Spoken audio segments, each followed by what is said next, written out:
To be careful is not only to take care of yourself, but also to guard yourself from the carelessness of others. Toba Beta. Ian and Brody Campbell sat at the kitchen table. They had been married for 23 years, had children in college, and in their 46 years each was fit and handsome in appearance. They had to look forward to the next chapter of freedom and a few coins in their pockets for new adventures. On the desk next to Ian's right elbow was a large envelope. "Brody, I'm your man, right?"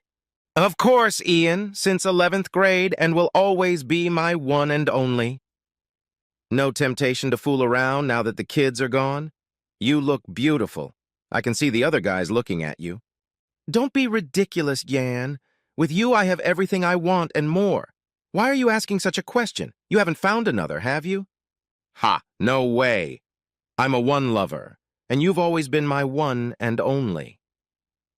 "Well then, Stallion, why don't we leave it at that? Take me upstairs and show me how much you appreciate your woman." "Perhaps, my love, but first scroll back through your call history. If so, have you done so in the last week?" "Only if I'm looking for a number I can't remember. In other cases, not likely. Why do you ask?" "Could you take your phone and go back to last Sunday around 4 o'clock in the afternoon? As I recall, you left at 3 to run some errands and said you'd be home by 6. Brody fidgeted in her chair, surprise and fear flashing across her face. "Why is this such a big deal, lover? I don't remember calling or texting you or anyone else during that time. Come on, baby, take me upstairs and give me what I want." "Indulge me for a minute, honey. Look at your phone." "Okay, but you're not setting yourself up for a passionate night. It's more like dousing a hot fire with water to douse the flames." Brody flipped through the call history and suddenly gasped. "Oh no," she said in a barely audible whisper. "I believe you see my call, which lasted 28 minutes and 14 seconds. As it turned out, it was the longest 28 minutes of my life. I don't know if you're familiar with the term dialing ass, dear, but that's exactly what you did when you slept with your boss." At first I was so caught off guard that I just sat there listening. Frozen. After a moment, it dawned on me that recording you both would probably be a good idea. Brody's eyes widened with fear, and she began to realize that her smug little world might come crashing down. "Please, no, Ian. Let me explain." "Shh, honey, let's just listen for a few minutes. I think you can handle it since I've endured this whole episode." Placing the phone on the table, he pressed the play button. There was a muffled, gurgling, sucking sound for a moment, and then voices came on. "Take me, Brody. That's it. Keep going." "I love that big monster, Keith. Squelch, squelch, squelch. Your body rocks my world, lover." "Oh yeah, slut, keep going, yeah. Like this." A sound like a squeak. "Yes, stud." There were tears in Brody's eyes as the recording continued. For the next couple minutes, everything was the same, but then the rhythm changed. It was soon followed by the distinct sounds of undressing. "How much time do you have, Brody? I want to have you all day. When did you tell your little asshole you were coming home?" "Don't worry, kid. I won't be back until 6, and he trusts me completely. He has no idea how good his loving wife is getting from her swaggering stud boss." "I love having sex in your car. It's so dirty and raunchy, just like me. Come on, big boy, I need you." I can't believe he's so naive. We've been doing this for 3 years, and he still doesn't get it. "I know how to keep him in his place, lover. He'll never know." The cheaters hissed, correcting their positions. "Tell me how much you want it, baby. Come on, Keith, I need it so bad you've got me so turned on." Ian decided that was enough and shut it off. "Well, my dear, it looks like we won't be going upstairs tonight or ever again." Brody sobbed, trying to find the words, but they weren't coming. "Come on, Brody, don't worry. Like you said, it's Keith's girlfriend, not mine. Obviously, you want him to be your lover, not me. No need to cry." Brody began to catch her breath, looking at her husband. "No, Ian, I love you. I just said it at the time. It means nothing to me. Just a wild affair, that's all."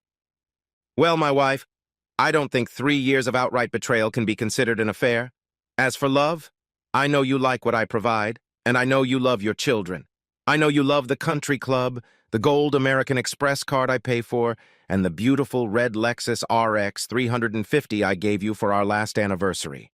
Now, I know why you love a job you don't want, But please stop insulting my intelligence and be truthful. There is no room in your heart for love for me, not the kind of love shared by one man and one woman for a lifetime. I love you, Ian, but it was an idiotic choice on my part. The kids were getting older and I felt lost. Keith just jumped in when I was weak. I'll break up with him tonight, I swear. I won't, Brody, and seriously, cut the crap. Your carelessness is the only reason we're having this conversation.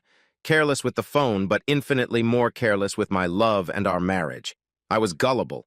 Obviously too gullible, but no more. Now I will only proceed with extreme caution when it comes to you.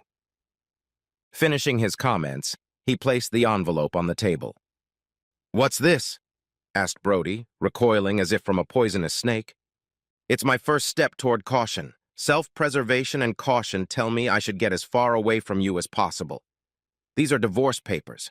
I thought about filing them at work, but you shouldn't think me soft-hearted. I figured I'd show more dignity than you've shown me in the last 3 years and hand them to you in the privacy of my home.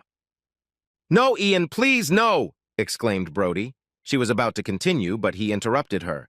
Yes, Brody, emphatically yes. I will never be a willful sycophant or allow myself such disrespect. I don't believe for the world that you could have thought things could turn out differently. Maybe Keith was your first. Maybe he was one of dozens over the years. I don't know. And, not to be unsubstantiated, I don't care. He was the only one, Ian. You have to believe that. Before him, there was only you. Brody, listen to me carefully. I have no reason to believe a cheat and liar like you, but like I said, I don't care. My life will not be dictated and controlled by a selfish whore who spits on my love and my trust. Get a lawyer and hope for the best, but it's over between us. Brody's anguish began to turn to anger. I'm not going to walk away and sign those pathetic papers, Ian. I will fight this to the last man.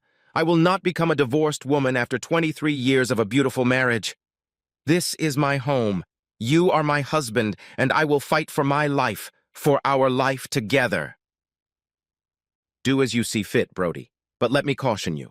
First, your parents and our children know what happened, so you're going to be busy trying to explain yourself to them. I've spoken to all of them today. Secondly, the house was mine before we were married. It was inherited from my grandfather and belongs to me alone. You have no rights to my premarital property. Third, Keith's wife, Carol, is probably having a similar conversation with her loving husband right now, since I gave her a copy of this tape. Perhaps you two can live together.